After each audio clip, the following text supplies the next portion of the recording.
The challenges cattlemen and women face these days are growing. That's why it's important to have an organization like NCBA to help represent U.S. cattle producers and their interests. And joining us now to talk more about the industry and the challenges and opportunities ahead is Dan McCarty. He's NCBA's Director of Industry and Affiliate Services. Dan, thanks for coming today. Great to be here. I know you spent a lot of time on the road talking to a lot of cattle producers across the country. Just curious, what's on the top of their minds today? Well, the changes we've seen in the markets the last 12 to 18 months is definitely top of mind. When we look at the difference that we saw between 2014 and today with the markets and cattle prices, that's definitely weighing on people's minds. Secondly, a lot of the cattle producers derive an income from farm commodities as well. We've seen some major downturns in that. So the dynamics in the industry have shifted a little bit. People are tightening their belt. People are figuring out it's pretty important to have a plan for when these times come around. And we're seeing some changes made to address those things. We knew it was coming, not just this fast, Exactly, right? Exactly. So tell us this, what are some of the issues that are going to impact production practices? Well, of course, we have continued pressure from the EPA on the environmental side. Also, Endangered Species Act regulations when it comes to endangered species.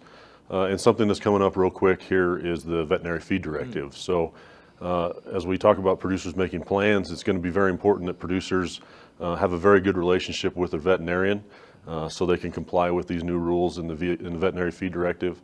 It's also just important for producers to have a good relationship with their veterinarian anyway, as we see new things emerge and new technologies emerge, and that's a really good place for producers to get information on those sort of things. So Absolutely. Establishing that relationship now, making sure you have a vet on your side to help work through some of these things is going to make life a lot easier when that actually goes into effect the first of the year. Absolutely. And Dan, you're a cattle producer yourself, so I'm curious, what value do you and your family find in being an NCBA member?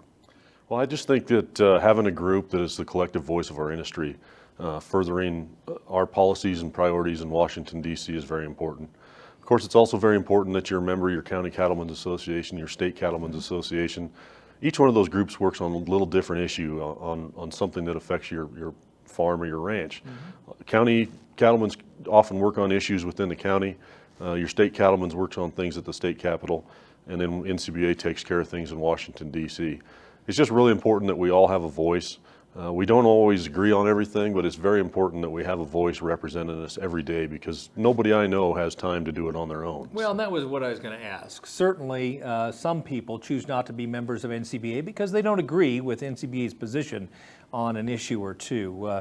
Why do you think it's still important, even if you can't align 100% to NCBA, that you become involved in the organization? Well, associations are kind of the true platform of democracy in my mind.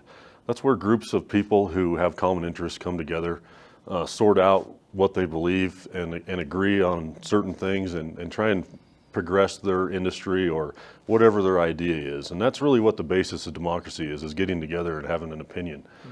There's always going to be people that don't agree on everything. But the person that I respect the most in this industry that I've met over the years is that guy that shows up with a little different idea, stands up, argues it, and then when the decision is made by the group and they come to a consensus, he still is part of the group and he still shows up and participates. There are not enough people like that in our industry, but those are the people that I really look up to, because they make sure their voice is heard, but they understand the power of the collective voice when the decision is finally made. And frankly, we have a lot more in common than we have in terms of points of differences, don't you agree? Oh, we do. I mean, we all fix fence the same way. We all go out and fight the weather. We really fight the battle together, and it's just certain issues. There's some different ideas, and there's nothing we really can't work through as an industry if we can just be a collective voice and do it together. So as you look at your crystal ball, what are some of the opportunities that producers should be positioning themselves to take advantage of in the future? Well, I think, like I said, markets is top of mind. We've got some really exciting things that we kind of see on the horizon. If you think back to, the cattle cycle and a few years ago when we were in this kind of situation, there weren't very many bright lights out ahead for us. But right now we actually do have some bright lights. TPP is still something that we're actively working on. That is going to create some massive opportunities for us to move product into countries with lower tariffs. And the recent announcement lately by China is something that I think everybody should have some hope for.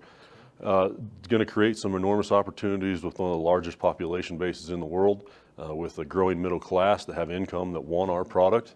So I think we're in a little different situation than we were a few years ago when we had a down market. We have some really bright spots out there, but again, it's going to take us all working together to get some of these things done, and it's going to take a little time, but we all need to put in the effort and make sure that we support our collective voice to get it done.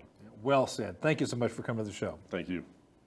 To keep up to date on all the issues facing cattlemen and women, and to help make a difference in the industry, why not join Dan as a member of NCBA? It's easy to do. Just call 1-866-USA-BEEF or visit our website. That's beefusa.org.